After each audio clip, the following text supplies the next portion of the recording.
very much. I was thinking about the times we've been in this room. And probably my favorite memory of giving a talk in this room was in 2000. I think it was 2002. My job was to speak after lunch to introduce the guest speaker, our new governor, Mark Warner. Now, I started speaking, and as I was speaking, I had like a 5-minute legislative update to give. As I was speaking, I got a note that he's not here yet. He's still 15 minutes down the road. And so my 5-minute talk, my 5-minute introduction, 5 minutes of talk plus 2 minutes of introduction turned into a 15-minute speech, and then he still wasn't there. And I ended up speaking. He did that to me twice, once here, once in Charlottesville. But I ended up speaking for more than a half hour. Now, I can tell you everything I know about everything I know. I can tell you in less than 30 minutes. So that day I was telling you things I didn't know. My instruction today was to talk about, not necessarily about the legislative session, but about things that have happened that affect this region. I could get mired down in the legislative session and the things I've seen over the last 23 years, and the fact that Virginia's process has become, and to a large extent like Washington's, where we are mired in a polarized legislature where less and less gets done. I mean, usually, you know, when I meet somebody, I say, "What do you know?" Instead of "How are you?" I say, "What do you know?" And the correct answer to that is not nothing. The correct answer is more and more about less and less, or less and less about more and more. Well, in the legislature, we do less and less about more and more. The issues are more complex, but we get more mired down in polarized situation, Democrats and Republicans, and we can't really afford to do that. You know, in Virginia, the legislature only meets for 60 days a year, and we have to balance the budget. We have to get along. We have to compromise. That's the currency of the crown.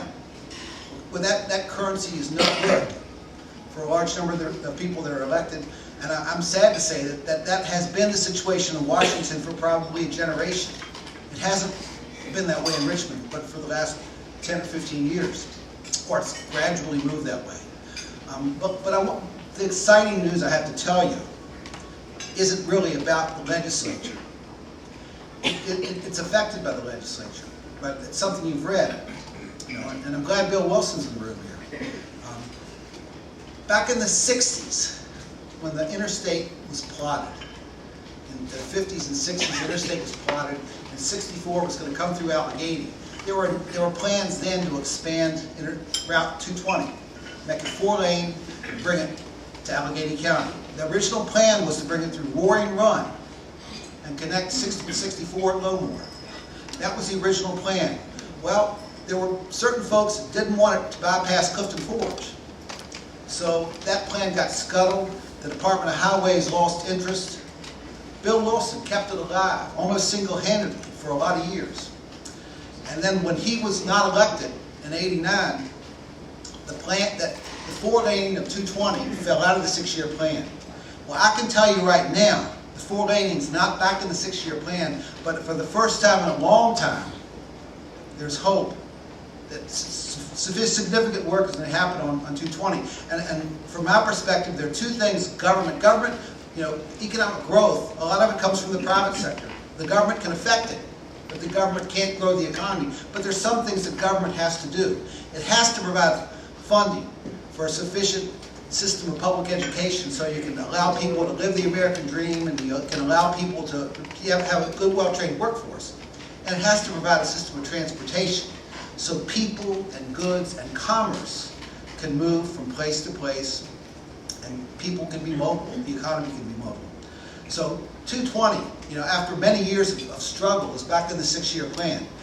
It's in the 6-year plan for 3 reasons. Number one, we had no money for years. Under Governor, you know, McDonald, there were a couple of projects that went forward, but they were going forward on borrowed money. Under Governor Kane, Governor Warner, and Governor Gilmore, there was no money for transportation projects. But last year, Democrats and Republicans, through one of those points of light when people do come together to get things done, passed a transportation bill. It involved raising money. But it's going to add significant money to transportation in Virginia over the next 10 years, and we did that in order for transportation to go forward. And that meant that a lot of projects that have been stopped for years, like the 220 project, could come back into people's consideration. The second thing that happened was that we elected a governor who was open to the idea of 220, a governor that we could go to and say, this means something, even though we don't have the traffic count. We don't have the traffic count to justify a 4-lane. We know that this project can mean more to the economic growth of the Allegheny Highlands than any single thing we can do. And the third thing that happened was that you've heard the saying that the squeaky wheel gets the grease. Well, the squeaky wheel is sitting back there in a blue coat, light blue jacket.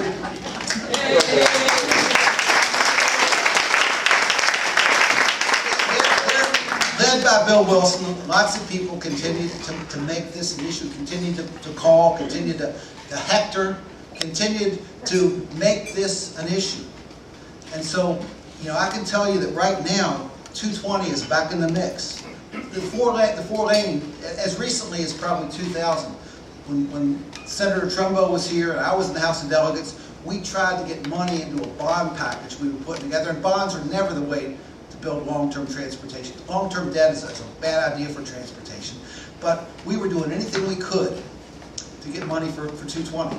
And we tried to get money into a bond package for 220, and we didn't succeed.